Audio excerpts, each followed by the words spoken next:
झारखंड की महिला आईएएस अधिकारी पूजा सिंघल से आज प्रवर्तन निदेशालय यानी कि ईडी पीएमएलए के तहत पूछताछ कर रही है। पूजा अपने पति अभिषेक झा के साथ मंगलवार को रांची के ईडी ऑफिस पहुंची थी। ईडी के अधिकारी इनसे पूछताछ कर रहे हैं। ईडी ऑफिस की सुरक्षा भी बढ़ा दी गई है। काफी संख्या में पुलिसकर्मी तैनात हैं। इससे पहले CA Suman Kumar ED office पहुंचे थे। सुमन के घर से ईडी ने 17.49 करोड़ रुपए कैश बरामद किया था। सूत्रों का कहना है कि ईडी पूजा सिंघल से जुड़े परिसरों से जब्त दस्तावेजों की जांच में जुटी हुई है। आपको बता दें कि ईडी ने आईएएस अधिकारी पूजा सिंघल को पूछताछ के लिए नोटिस जारी किया था। इन्हें ईडी के दफ्तर में 10 मई को सुबह 10:30 बजे पूछताछ के लिए हाजिर होने का निर्देश दिया गया था। आपको बता दें कि उद्योग एवं खाद्य विभाग के सचिव पूजा सिंघल 31 मई तक छुट्टी पर चली गई हैं। उन्होंने मुख्य सचिव को इसकी जानकारी देते हुए कार्मिक विभाग को सूचित किया है। पूजा सिंघल के ठिकानों पर छापेमारी के बाद ईडी ने पल्स अस्पताल के एमडी अभिषेक झा को भी पूछताछ के लिए नोटिस जारी किया था। अभिषेक ईडी के दफ्तर में 8 मई की सुबह 9:30 बजे पहुंचे थे।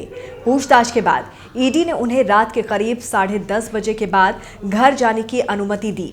साथ ही 9 मई को भी सुबह हाजिर होने का निर्देश दिया था।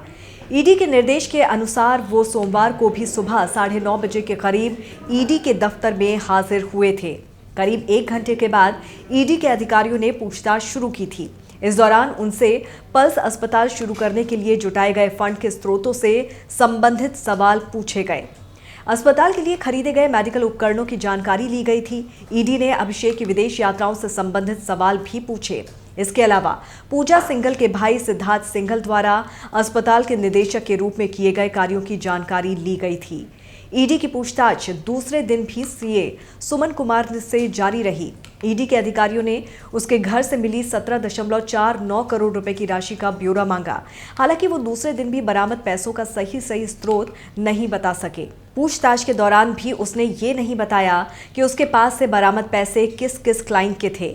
अब ये भी जान लीजिए कि कौन है पूजा सिंघल। पूजा सिंघल उस समय सबसे पहले चर्चा में आई थी जब उन्होंने महज 21 साल की उम्र में आईएएस जैसी परीक्षा पास कर ली थी। पूजा 2000 बैच की आईएएस अफसर हैं। पूजा सिंघल को एक बहुत ही प्रतिभाशाली नौकरशाह के रूप में जाना जाता था।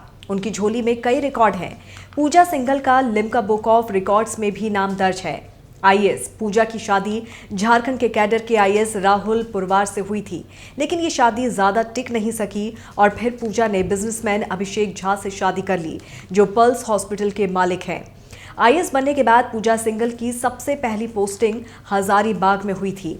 साल 2009 से 2010 में जब वो खूंटी में तैनात थी तो उन्हें मनरेगा फंड से 18 करोड़ की हेराफेरी के आरोप का सामना करना पड़ा था। इसके साथ ही झारखंड के एक जूनियर इंजीनियर बीके सिन्हा को भी संरक्षण देने का आरोप लगा था। जब पूजा चतरा की डिप्टी कमिश्नर थी तब भी उनके खिलाफ मनरेगा फंड के 4 करोड़ रुपए हेराफेरी के आरोप लगे थे।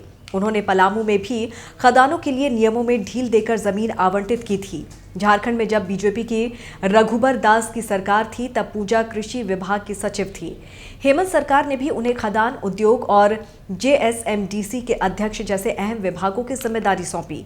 यानी कि सभी सरकारों के साथ पूजा सिंघल के अच्छे संबंध रहे और अपने लिए मनचाहा पद हासिल करने में वो सफल रही। अब प्रवर्तन निदेशालय ने पूजा सिंघल की परेशानी बढ़ा दी है। ईडी की इस कार्रवाई से पूजा, उनके पति अभिषेक, सीए सुमन ही नहीं, उनके सारे करीबियों की नींद उड़ी हुई है। बाकी के अपडेट्स के लिए जुड़े रहिए जनभावना टाइम्स के साथ। नमस्कार।